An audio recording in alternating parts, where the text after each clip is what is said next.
Um menino pobre, invisível para quase todos, carrega nas mãos sujas de graxa um talento que ninguém respeita. Quando um milionário arrogante o humilha em público, rindo da sua miséria e da sua ousadia, nasce ali uma ferida profunda e também uma promessa silenciosa de que aquela história ainda não terminou como o dinheiro costuma mandar. Antes de começar, me conta aqui nos comentários, de qual cidade ou país você está ouvindo essa história? Eu amo saber de onde vocês estão nos ouvindo. Aproveita e já se inscreve no canal, ativa o sininho e deixa seu like porque essa história vai te prender até o fim. O nome do menino era Lucas e ele tinha apenas 12 anos, mas o peso que carregava nos ombros era de gente grande, daqueles que acordam antes do sol e dormem depois do cansaço vencer, morando com a mãe numa casa simples de 2 cômodos na beira do bairro mais esquecido da cidade, onde o asfalto terminava e a poeira começava, onde o ônibus passava poucas vezes por dia e a esperança parecia sempre atrasada. Lucas não tinha pai desde muito cedo, não por morte, mas por abandono, e isso doía mais do que ele deixava transparecer. Sua mãe, Dona Helena, fazia faxinas quando aparecia serviço, lavava roupa para fora, passava a noite acordada fazendo contas que nunca fechavam e, mesmo assim, ainda encontrava força para dizer ao filho todas as manhãs: "Vai com Deus, meu menino." Lucas estudava numa escola pública perto da feira, mas o que ele mais gostava mesmo era de ficar observando os carros na rua, ouvindo o barulho dos motores, reparando nos sons estranhos, nos engasgos, nos rangidos, como se cada carro falasse uma língua que só ele entendia. Muitas tardes ele passava sentado no meio-fio, perto da oficina do seu Antônio. Um mecânico simples, mãos grossas, coração grande, que às vezes deixava Lucas ajudar segurando uma lanterna ou buscando uma chave. "Você leva jeito para isso", dizia o homem, e Lucas guardava aquilo como quem guarda um tesouro. Naquele dia específico, a cidade estava em alvoroço, porque um grande empresário, dono de concessionárias, fazendas e prédios, o senhor Ricardo Wallen, tinha vindo inaugurar uma nova loja de carros de luxo bem no centro. Era tudo vidro, ar-condicionado, gente de terno, e Lucas nunca tinha entrado num lugar daqueles, mas a curiosidade o puxou até lá. Ele estava voltando da feira, com uma sacola pequena de legumes doados, quando viu um carro de luxo parado na frente da loja, rodeado de gente importante, fotógrafos, e o próprio milionário ao lado, sorrindo para as câmeras. Foi então que o carro não ligou. Um silêncio constrangedor tomou conta. Do lugar o milionário tentou de novo, virou a chave, nada. Alguém cochichou. Outro riu sem graça. Lucas, sem perceber o tamanho do risco, se aproximou devagar, olhando atento, até que falou baixinho, mas audível: "Moço, acho que não é a bateria não. É o cabo do arranque que tá frouxo." O riso veio rápido e alto, não de alívio, mas de deboche. O milionário virou para ele com um sorriso torto e disse: "Quem deixou esse moleque sujo chegar aqui?" Alguém tentou afastar Lucas, mas ele insistiu, com a voz trêmula: "Se o senhor deixar, eu posso apertar ali rapidinho." Foi então que Ricardo Valença riu alto, daquele riso que corta, que humilha, e respondeu em voz suficiente para todos ouvirem: "Deixa isso comigo?" "Comigo não, garoto. Você devia deixar o estudo com alguém, porque consertar carro não é coisa para menino pobre brincar." Algumas pessoas riram, outras desviaram o olhar.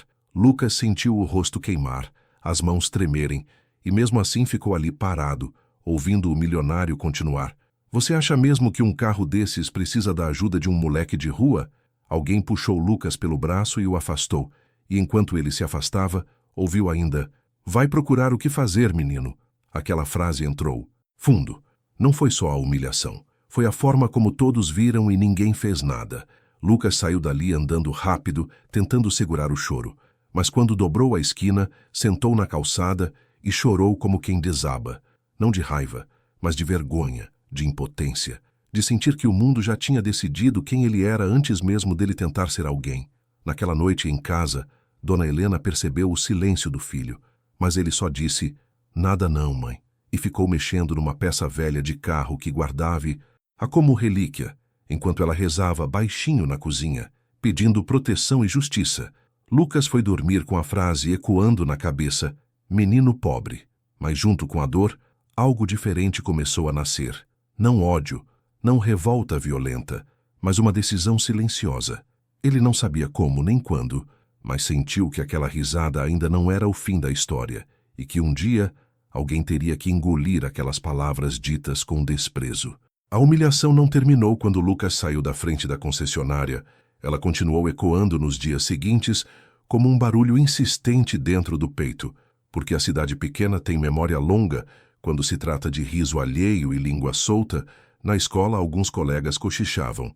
Um menino mais velho repetiu a frase do milionário com deboche: "Consertar carro não é coisa para menino pobre brincar", e riu. Lucas fingiu não ouvir. Sentou no fundo da sala, cabeça baixa, mãos escondidas no bolso. Do moletom gasto, a professora Marta percebeu algo diferente. O olhar distante, a concentração quebrada, mas não perguntou naquele momento. Esperou o recreio acabar e, quando a sala ficou vazia, chamou Lucas perto da mesa. "Aconteceu alguma coisa?" Ele deu de ombros. "Nada não, tia." E ela não insistiu, apenas disse: "Se precisar, eu tô aqui." Palavras simples, mas que ficaram guardadas. Em casa, Dona Helena começou a notar o filho mais calado, menos falante sobre carros, menos brilho quando passa. Vá em frente à oficina do seu Antônio. Naquela semana o dinheiro apertou ainda mais. Faltou gás, faltou mistura. Lucas passou a ir mais cedo para a feira ajudar a carregar caixa em troca de restos, e mesmo cansado, quando passava pela oficina, ficava olhando de longe, até que num fim de tarde seu Antônio o chamou com a mão. "Ô Lucas, vem cá." O menino hesitou, mas foi. O mecânico olhou sério e disse: "Fiquei sabendo do que aconteceu lá no centro." Lucas sentiu o rosto queimar de novo, mas seu Antônio continuou: "Não fica assim não, quem ri fácil costuma cair feio." E estendeu uma chave de boca. "Segura aqui para mim." Aquele gesto simples foi como um curativo numa ferida aberta. Lucas segurou a ferramenta com cuidado, como se fosse algo sagrado. Naquela noite, depois do jantar ralo, Lucas abriu a Bíblia velha que a mãe guardava em cima da geladeira. Não por costume, mas por necessidade. Leu um trecho que falava sobre os humilhados sendo exaltados. Não entendeu tudo, mas sentiu conforto. Nos dias seguintes, algo começou a mudar devagar, quase invisível. Seu Antônio passou a ensinar Lucas coisas pequenas, como ouvir o motor, identificar falhas pelo som, apertar sem espanar.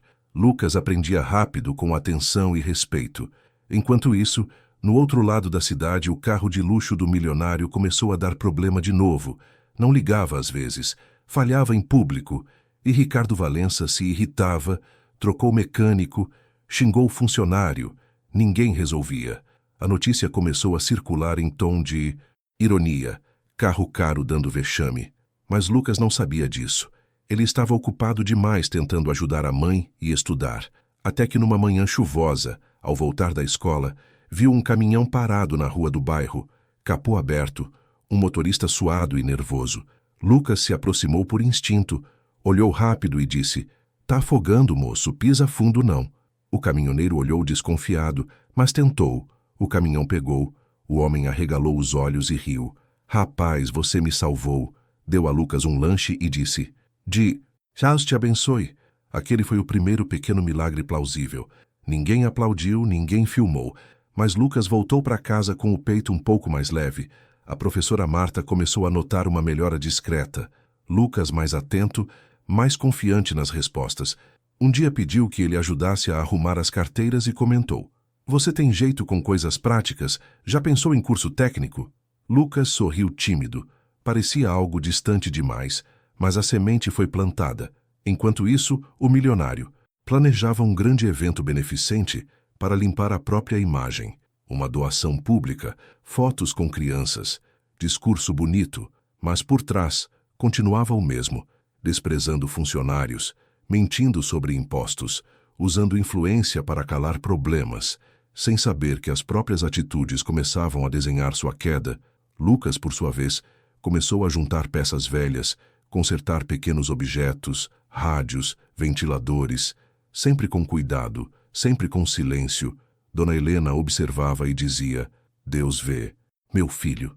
E ele acreditava, não porque tudo estava melhor, mas porque pela primeira vez alguém tinha visto valor nele sem rir, e isso bastava para continuar, mesmo quando a dor ainda aparecia de repente, como naquela tarde em que passou em frente à concessionária e ouviu uma gargalhada parecida com a de antes. Ele apertou os punhos, respirou fundo e seguiu andando, sem baixar a cabeça, sem responder, apenas confiando que aquilo que ele estava construindo por dentro ainda teria seu tempo de apa.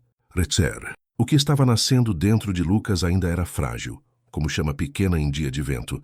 Bastava um sopro mais forte para ameaçar apagar, e esse sopro veio numa semana dura, daquelas que testam não só o corpo, mas a fé. Dona Helena ficou doente. Uma gripe mal curada virou febre alta, tosse constante, e ela precisou faltar a 2 faxinas seguidas. O pouco dinheiro que entrava sumiu, a geladeira ficou quase vazia, e Lucas começou a faltar à oficina para ficar em casa cuidando da mãe, fazendo chac, trocando pano molhado na testa, rezando do jeito simples que aprendeu: Deus não deixa minha mãe piorar. Ao mesmo tempo, na escola, anunciaram um trabalho em grupo sobre profissões. Cada aluno deveria apresentar algo ligado ao futuro que sonhava. Quando chegou a vez de Lucas falar que gostava de mecânica, ouviu um riso abafado no fundo da sala. Alguém murmurou: "Olha o menino pobre de novo." A professora Marta lançou um olhar firme para a turma, mas o estrago já estava feito. Naquela noite, Lucas sentou no quintal de terra batida, olhando para o céu escuro, e pela primeira vez pensou em desistir de tudo aquilo. Pensou que talvez o milionário estivesse certo, que talvez aquilo não fosse lugar para ele, que sonhar cansa, machuca e nem sempre vale a pena. Ele apertou a peça de metal que guardava no bolso e sussurrou: "Pra quê?" Naquele exato momento, ouviu a voz da mãe chamando fraco: "Lucas." Ele correu para dentro e Dona Helena, mesmo debilitada, segurou a mão do filho e disse: "Meu filho, não deixa ninguém te convencer que você é menos. Deus não erra quando cria alguém." Aquelas palavras simples caíram como âncora. No dia seguinte, mesmo cansado, Lucas decidiu ir à oficina. Seu Antônio percebeu o semblante abatido e perguntou: "Tá tudo bem em casa?" Lucas contou sem drama apenas os fatos. O mecânico ficou em silêncio por um instante e disse: "Hoje você vai fazer uma coisa diferente." Levou Lucas até um carro antigo, quase abandonado, de um cliente que não voltava. Fazia-me: "Seis, esse aqui ninguém acredita mais, mas eu acredito. E você vai me ajudar." Era um obstáculo grande. O carro mal ligava, peças gastas, cheiro de ferrugem. Lucas engoliu seco, mas aceitou. Passou dias estudando aquele motor, limpando com cuidado, errando, acertando. Enquanto isso, a notícia do evento beneficente do milionário se espalhava pela cidade. Ele anunciava uma grande doação para a escola pública, com direito a discurso e imprensa. A professora Marta foi convidada, e os alunos também, inclusive Lucas.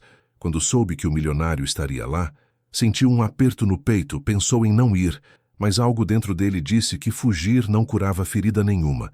No dia do evento, com a roupa mais simples que tinha, Lucas foi, ficou no fundo, quieto, ouviu Ricardo Valença falar sobre oportunidades, mérito, esforço, palavras bonitas que não combinavam com o riso cruel de antes. Em certo momento, um carro usado da escola, que seria doado para transporte de alunos, não ligou na frente de todo. Se um constrangimento parecido com o de meses atrás tomou conta do lugar.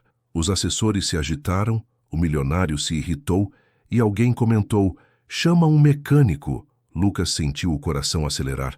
Tudo dentro dele dizia para ficar quieto, para não passar por aquilo de novo. Ele fechou os olhos por um segundo, lembrou da mãe, do quintal, das palavras de fé e levantou a mão devagar. "Eu posso tentar." O silêncio foi pesado, alguns riram, outros olharam com pena. Ricardo Valença estreitou os olhos. Reconheceu o menino e sorriu com desprezo. "De novo você." Lucas sentiu o corpo tremer, mas não abaixou a cabeça. "Se não der, eu paro." Disse com voz baixa, mas firme. O milionário deu de ombros. "Faça o que quiser." Lucas se aproximou, abriu o capô. Ouviu, tocou, ajustou, respirou fundo e girou a chave. O motor pegou, não perfeito, mas pegou. Um murmúrio percorreu a multidão. Lucas fechou o capô devagar, limpou a mão na calça e se afastou, sem olhar para ninguém. Não sorriu, não comemorou. Apenas voltou para o fundo. O milionário ficou em silêncio, desconcertado, E algo ali começou a mudar, não por aplausos que foram poucos, mas pelo olhar das pessoas, que pela primeira vez não viam só um menino pobre, viam caráter, coragem, alguém que mesmo ferido escolheu tentar naquela noite. Ao voltar para casa, Lucas encontrou a mãe sentada. Melhor, a febre tinha baixado, ela sorriu e disse: Deus ouviu. E Lucas, cansado mas em paz, percebeu que mesmo quando quase desistiu, escolheu ficar. E isso, mais do que qualquer motor ligado, tinha sido sua maior vitória até ali. Depois daquele dia no evento da escola, a cidade começou a olhar Lucas de um jeito diferente, não como herói, não como milagre, mas como alguém que merecia respeito. E isso incomodou profundamente Ricardo Valença, porque homens como ele não suportam quando o controle escapa por coisas pequenas, muito menos quando escapa pelas mãos de quem ele tentou diminuir. Nos dias seguintes, o nome de Lucas começou a circular em conversas simples. Na feira, alguém comentou: é o menino que entende de carro. A oficina Seu Antônio passou a receber mais clientes curiosos, e mesmo sem saber exatamente por quê, sentia que algo estava mudando, mas o milionário também se mexia, e não para o bem. Ele mandou investigar o garoto, perguntou de onde vinha, quem era a mãe, quem o apoiava, e quando soube que Lucas ajudava na oficina informalmente, viu ali uma oportunidade de esmagar aquilo que ainda estava crescendo, usando o mesmo método de sempre: poder e humilhação. Numa manhã quente, fiscais chegaram à oficina do Seu Antônio. Multa atrás de multa, exigências exageradas, ameaças de fechamento. O mecânico entendeu rápido de onde vinha aquilo, mas não tinha como provar. Lucas assistia tudo em silêncio, sentindo a culpa apertar o peito. Seu Antônio, mesmo preocupado, se abaixou perto dele e disse: isso não é culpa sua. Mas Lucas não se convenceu. Naquela tarde, a notícia correu rápido: oficina irregular, menino explorado, distorções plantadas com cuidado. E para completar, Ricardo Valença deu uma entrevista dizendo que crianças precisam estudar, não brincar de mecânico. Olhando direto para a câmera sem citar nomes, mas todos entenderam. Foi uma nova humilhação pública, mais elegante, mais perigosa, porque vinha vestida de discurso moral. Na escola, Lucas ouviu comentários confusos. Alguns professores se dividiram. A professora Marta defendeu o menino, disse que talento não anula estudo, mas o estrago estava feito. Lucas voltou para casa arrasado, sentou no quintal e chorou em silêncio. Sentiu o velho desejo de desaparecer, de parar de tentar. Dona Helena, agora melhor, sentou ao lado dele e disse: filho, o que é de Deus, ninguém tira. Mas Lucas respondeu: mas dói, mãe. E doía mesmo. Naquela noite, enquanto a cidade dormia, Lucas fez algo que ninguém esperava. Pegou um caderno velho e começou a anotar tudo o que lembrava sobre carros, problemas, soluções, sons, erros comuns, não como vingança, mas como organização, como cuidado. No dia seguinte, um senhor simples apareceu na oficina, um professor aposentado chamado Seu Osvaldo, carro velho, orçamento curto. Seu Antônio explicou a situação, mas o homem disse: não vim só consertar carro, vim porque ouvi falar do menino. Lucas ajudou-o, explicou com calma, e Seu Osvaldo observou atento, fez perguntas, elogiou o raciocínio e, ao ir embora, disse algo que mudaria tudo. Você já pensou em documentar isso? Lucas não entendeu. Documentar o quê? O homem sorriu. Seu conhecimento, menino. Hoje em dia tudo aparece quando é verdade. Aquela frase ficou martelando. Enquanto isso, a arrogância do milionário aumentava. Ele planejava um grande leilão de carros antigos, peça central da sua imagem pública. Tudo tinha que sair perfeito. Mas por trás, problemas apareciam. Funcionários desmotivados, manutenção mal feita, pressa, descaso. O mesmo padrão de sempre. Lucas, sem saber, estava mais perto do epicentro da queda do que imaginava. Numa tarde, ao voltar da escola, encontrou um celular velho jogado perto do lixo. Funciona. Vá mal, mas funcionava. Com a ajuda do Seu Osvaldo e da professora Marta, Lucas começou a gravar vídeos simples, sem rosto, só mãos, só voz, explicando problemas básicos de carro, alertando sobre cuidados, nada contra ninguém, apenas informação honesta. Os vídeos começaram a circular em grupos pequenos. Gente simples reconhecia a verdade ali. E sem perceber, a narrativa começava a mudar, não por ataque, mas por transparência. Ricardo Valença, por outro lado, se preparava para brilhar, sem imaginar que... Foi o próprio brilho estava prestes a revelar as rachaduras, e Lucas, ainda ferido, ainda com medo, seguia fazendo o que sempre fez, trabalhando em silêncio, com dignidade, enquanto o orgulho do outro cavava sua própria cova. O leilão de carros antigos organizado por Ricardo Valença foi anunciado como o evento do ano. Tapete vermelho improvisado, imprensa local, convidados influentes, discursos ensaiados e a promessa de que parte do valor arrecadado iria para projetos sociais. Tudo muito bem embalado, tudo muito bonito por fora. Mas por dentro, a pressa e a vaidade tinham deixado rastros, alguns carros tinham sido apenas maquiados, problemas escondidos, ajustes mal feitos, e funcionários que tentaram alertar foram ignorados. Lucas soube do evento por acaso, ouvindo dois homens comentarem na feira, e algo dentro dele se apertou, não por desejo de vingança, mas por preocupação genuína. Ele reconheceu descrições de falhas perigosas, lembrava de sons, de comportamentos de motor que não combinavam com segurança. Naquela noite ele quase não dormiu, orou do jeito simples que sabia. Deus, se eu puder evitar que alguém se machuque, me mostra como. No dia seguinte, os vídeos simples que ele vinha fazendo começaram a ganhar mais alcance. Um deles, falando justamente sobre carros antigos restaurados apenas na aparência, chegou a um grupo de colecionadores e, sem citar nomes, Lucas explicava sinais claros de risco. O vídeo foi compartilhado, comentado, elogiado pela clareza, até que alguém ligou os pontos. Um jornalista curioso percebeu a coincidência com o leilão anunciado e decidiu investigar. No dia do evento, enquanto Ricardo Valença sorria para as câmeras, um dos carros principais apresentou falha ao ser, ligado diante de todos, um barulho estranho, fumaça, murmúrios. O jornalista pediu para ver o laudo, encontrou inconsistências, chamou um mecânico independente para avaliar. A verdade começou a aparecer, não como escândalo gritante, mas como constrangimento crescente, perguntas que não tinham resposta. Ricardo perdeu a calma, elevou a voz, tentou desqualificar o profissional, usou o mesmo tom arrogante de sempre, e isso foi filmado, transmitido, compartilhado. Alguém mencionou o menino do evento, da escola. Outro lembrou dos vídeos explicativos, e de repente a narrativa virou, não para exaltar Lucas diretamente, mas para expor o padrão do milionário, a arrogância, o descaso, a mentira. O leilão foi suspenso, patrocinadores recuaram. A imagem cuidadosamente construída rachou em público. Enquanto isso, Lucas estava na oficina ajudando seu Antônio quando a notícia chegou. Ele ouviu em silêncio. Sentiu um misto de alívio e tristeza. Não comemorou, não sorriu. Apenas respirou fundo, a profess.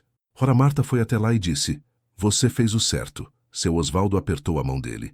Caráter sempre aparece. Naquele mesmo dia, Ricardo Valença tentou se justificar, culpou funcionários, atacou a imprensa, mas quanto mais falava, mais se afundava. O menino pobre que ele tinha rido meses atrás agora era citado como exemplo de honestidade e conhecimento, sem nunca ter levantado a voz, sem atacar ninguém.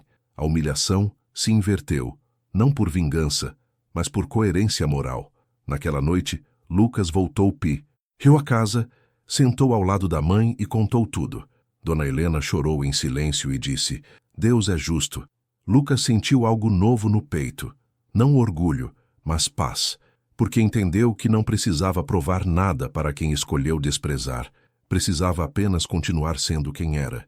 E isso tinha sido suficiente para derrubar um gigante construído em areia. A queda de Ricardo Valença não veio como um tombo espetacular de novela. Não houve algemas, nem gritos, nem cenas exageradas. Veio como costuma vir a queda de quem constrói tudo sobre arrogância. Silenciosa, progressiva e inevitável, contratos foram suspensos, parceiros se afastaram, processos começaram a surgir. Não por perseguição, mas porque a verdade abriu espaço para que outros falassem. Funcionários que antes se calavam passaram a relatar descasos. Compradores reclamaram de prejuízos. E a imagem do grande milionário começou a perder o brilho até virar peso. Ele tentou se defender, usando o dinheiro como sempre fez, mas descobriu tarde demais que há coisas que o dinheiro não compra quando o respeito já foi embora. Enquanto isso, do outro lado da cidade, a vida de Lucas não virou um conto de fadas repentino. Não surgiram mansões, nem promessas milagrosas. O que surgiu foi algo mais sólido. A oficina do seu Antônio foi regularizada com a ajuda de um mutirão de pessoas simples, cada um ajudando como podia. O professor Osvaldo orientou a documentação, a professora Marta conseguiu uma bolsa para Lucas em um curso técnico básico, e o caminhoneiro que ele ajudara semanas atrás voltou para agradecer trazendo uma cesta de alimentos, pequenos milagres plausíveis em caixes discretos que só quem acredita percebe. Lucas continuou estudando, continuou ajudando, continuou sendo o mesmo menino quieto, mas agora com a cabeça mais erguida. Um dia, meses depois, um carro simples parou em frente à oficina. Lucas reconheceu de longe. Era o mesmo modelo do dia da humilhação, só que agora, velho, desgastado, Ricardo Valença desceu sozinho, sem imprensa, sem terno caro, o olhar cansado, pediu ajuda sem arrogância. Lucas sentiu o coração acelerar. O passado voltou rápido, mas ele respirou fundo, olhou para o homem e disse apenas: "Pode deixar." Não havia desafio naquela frase, havia profissionalismo. Ricardo tentou puxar conversa, ensaiou uma desculpa torta, mas Lucas manteve o foco no serve. Xiao consertou o que precisava, explicou com calma, e ao final disse o preço justo, nem a mais nem a menos. O milionário pagou em silêncio. Antes de entrar no carro, olhou para o menino e murmurou: "Eu errei." Lucas assentiu com a cabeça, não por superioridade, mas por encerramento. Quando o carro saiu, seu Antônio comentou: "O mundo dá volta."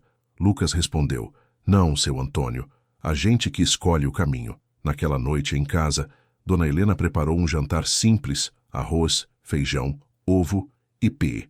Parecia um banquete. Lucas contou do dia, e a mãe sorriu com os olhos marejados. Agradeceu a Deus em voz alta. Agradeceu não pela queda de ninguém, mas pela dignidade preservada do filho. Lucas foi dormir cansado, mas em paz, entendendo que "deixa isso comigo" nunca foi sobre provar algo para um milionário.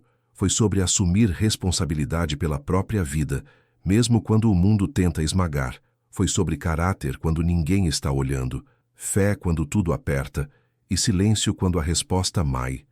Fácil seria gritar, e assim aquele menino pobre, que um dia foi ridicularizado em público, seguiu seu caminho sem precisar humilhar ninguém de volta, porque a maior vitória não foi consertar um carro, foi não deixar que o desprezo do outro quebrasse aquilo que ele tinha de mais valioso por dentro. Essa foi a nossa história de hoje, cheia de superação, justiça e esperança. Me conta aqui nos comentários, você já foi desacreditado e deu a volta por cima? Não esquece de se inscrever no canal, deixar seu like e compartilhar. Que Deus abençoe sua vida e até amanhã.